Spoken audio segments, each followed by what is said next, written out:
গণঅভ্যুত্থানের 1 বছর পূর্তিতে বহুল আকাঙ্ক্ষিত জুলাই ঘোষণাপত্র পাঠ করা হয়েছে। আমরা সরকারের এই উদ্যোগকে সাধুবাদ জানাই। একই সাথে জুলাই ঘোষণাপত্র তার ভিতরগত বিষয়গুলো নিয়ে আমরা দীর্ঘ সময় পর্যালোচনা করেছি এবং কিছু বিষয় তা যদি জুলাই ঘোষণাপত্রের মধ্যে উল্লেখ থাকতো তাহলে এই ঘোষণাপত্র আরো পরিপূর্ণ হতে বলে আমাদের মনে হয়। সেই বিষয়গুলোই আমরা আপনাদের কাছে এখন উপস্থাপন করব। আমরা গত বছর বৈষম্যবিরোধী ছাত্র আন্দোলনের উদ্যোগে জাতীয় শহীদ মিনারে একত্রিত হয়েছিলাম এবং সেখানে জুলাই ঘোষণাপত্রের বিষয়ে ছাত্র জনতার পক্ষ থেকে দাবি জানানো হয়েছিল। সরকার সময় চেয়েছিলেন, একটা দীর্ঘ সময় অতিবাহিত হওয়ার পরেও দীর্ঘদিন আমাদেরকে অপেক্ষা করতে হয়েছে। সে অপেক্ষার অবশেষে অবসান ঘটেছে গতকাল। আমরা জুলাইয়ের যে ঘোষণাপত্র পেয়েছি তাতে জুলাইয়ের সকল শহীদদের জাতীয় বীর হিসেবে স্বীকৃতি প্রদান করা হয়েছে।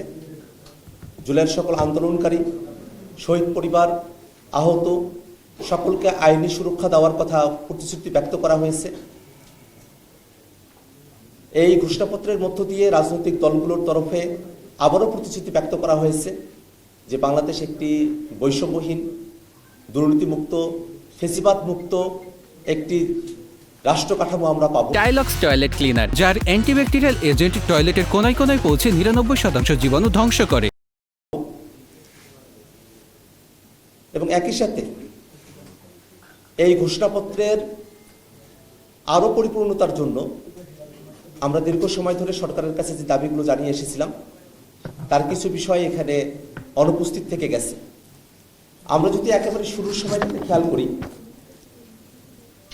উপনিবেশ বিরোধী লড়াইয়ের কথা বলা হয়েছে, কিন্তু এই ভূখণ্ডের মানুষের উপনিবেশ বিরোধী লড়াইয়ের অন্যতম রেফারেন্স পয়েন্ট 47কে এখানে উল্লেখ করা হয়নি। আমরা মনে করি যে বাংলাদেশের এই ভূখণ্ডের এবং একটা সার্বভৌম রাষ্ট্র পাওয়ার পেছনে 47, 71 এবং আমাদের 24-এর যে আন্দোলন তার সকল কিছুর একটি সম্মিলন এই ঘোষণাপত্রকে আরো সমৃদ্ধ করতে পারত।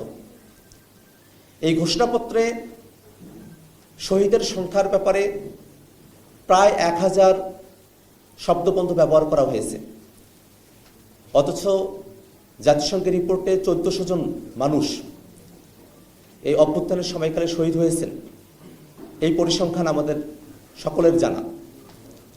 সেক্ষেত্রে গত 1 বছর ধরে সরকার যে শহীদদের প্রকৃত সংখ্যা নির্ণয় করতে ব্যর্থ হয়েছে, আহতদের প্রকৃত সংখ্যা নির্ণয় করতে ব্যর্থ হয়েছে, তার একটা ছাপ আমরা এই ঘোষণাপত্রের মধ্যে দেখতে পেলাম।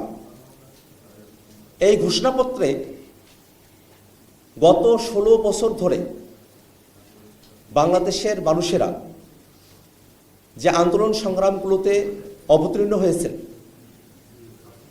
বিশেষত আমাদের 16 বছরের এই জার্নিতে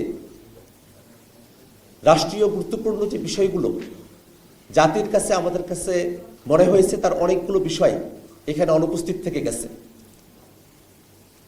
পিলখানা হত্যাকাণ্ড,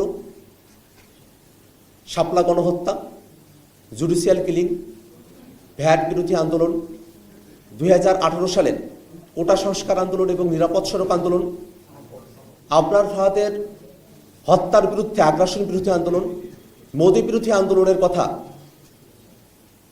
এই ঘোষণাপত্রে উল্লেখ থাকলে ঘোষণাপত্র পরিপূর্ণ হতে পারত। আমরা মনে করি যে গত 16 বছর ধরে বাংলাদেশের মানুষেরা আরো অসংখ্য আন্দোলন সংগ্রাম করেছেন, কিন্তু ইতিহাসের এই পরতে যে ঘটনাগুলো আমাদের জাতীয় জীবনে দীর্ঘমেয়াদী ছাপ রেখে গেছে সেই ঘটনাগুলোর উল্লেখ করা আমাদের জাতির জন্য গর্বের বিষয় হতে পারত।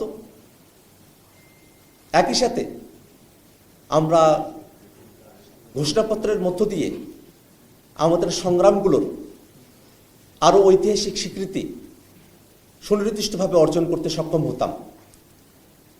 সব থেকে গুরুত্বপূর্ণ যে বিষয়টা আমাদের কাছে মনে হয়েছে,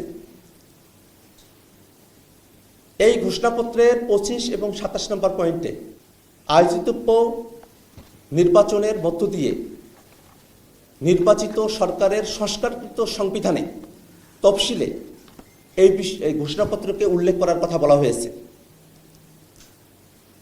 আমরা জাতীয় নাগরিক পার্টি এনসিপি দীর্ঘ সময় ধরে বাংলাদেশে একটি নতুন সংবিধানের দাবি জানিয়ে আসছি। সে লক্ষ্যে গণপরিষদ নির্বাচনের মধ্য দিয়ে নতুন সংবিধান পুনর্লিখনের দাবি আমরা সরকারের কাছে করে এসেছি। ঐকমত্য কমিশনে রাজনৈতিক দলগুলোর মধ্যে সংস্কারের বিভিন্ন বিষয়বস্তুতে ঐকমত্য তৈরি হয়েছে, কিন্তু এখনো পর্যন্ত সেখানে বাস্তবায়নের পথ কি হবে তা নিয়ে আলোচনা করা হয়নি। যখন এই ঘোষণাপত্রকে পরবর্তী সংস্কারকৃত সংবিধানের উপর ছেড়ে দেওয়া হয়, স্বভাবতই আমরা যে নতুন সংবিধানের দাবি জানিয়েছি, গণপরিষদের কথা বলেছি, সংবিধানে অন্তর্ভুক্তির কথা বলেছি, সেই প্রক্রিয়াকে পাশ কাটিয়ে যাওয়া হয়। আমরা এখনো দাবি জানাই যে বাংলাদেশে যে নতুন রাজনৈতিক জনগোষ্ঠীর আবির্ভাব ঘটেছে, তাদের অভিপ্রায়কে ধারণ করতে একটি নতুন সংবিধানই আমাদের জন্য সমাধান, এবং সেই নতুন সংবিধানে প্রস্তাবনার মধ্যেই জুলাইয়ের ঘোষণাপত্রকে অন্তর্ভুক্ত করার দাবি আমরা জানাই। একই সাথে ঐকমত্য কমিশনে জুলাই সনদ কার্যকরের পন্থা হিসেবে রাজনৈতিক দলগুলোর সঙ্গে আলোচনার কথা বলা হয়েছে। আমরা দেশবাসীর কাছে এর পূর্বেই খোলাসা করে বলতে চাই যে জুলাই সনদে যে সংস্কারগুলোর বিষয়ে রাজনৈতিক দলগুলোর ঐকমত্য তৈরি হয়েছে এবং কমিশন সিদ্ধান্ত গ্রহণ করেছে, সেই সব সংস্কারের বিষয়বস্তুকে অন্তর্বর্তীকালীন সরকারের সময়কাল থেকেই বাস্তবায়ন করতে হবে।